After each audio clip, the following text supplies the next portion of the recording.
প্রতিটি শ্রমিকই মূল্যায়িত হোক ভালোবাসায়, সম্মানে এবং যত্নে।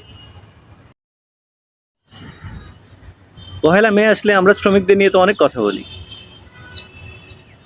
বাংলাদেশের শ্রমিকরা তাদের ন্যায্য পাওনা পায় না, তারা বৈষম্যের শিকার, তাদের যে ন্যায্য অধিকার তারা সেটা পায় না।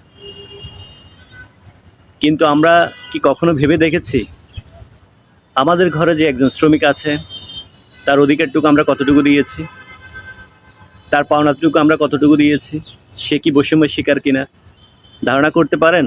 আপনার ঘরের শ্রমিকটাকে,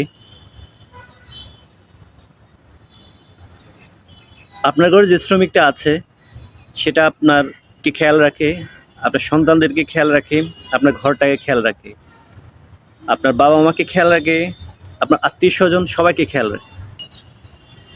সে চায় আপনার ঘরটা সুন্দর হোক, আপনি সুস্থ থাকেন, আপনার সন্তানের ভবিষ্যৎ সুন্দর হোক এবং আপনার সন্তান ভালো থাকে। সে কিন্তু আপনাদেরকে ঠিক রাখতে গিয়ে নিজের প্রতি অবহেলা করে। ঠিক আছে, আপনি কি কখনো ভেবে দেখেছেন তার ন্যায্য পাওনা আপনি তাকে দেন না?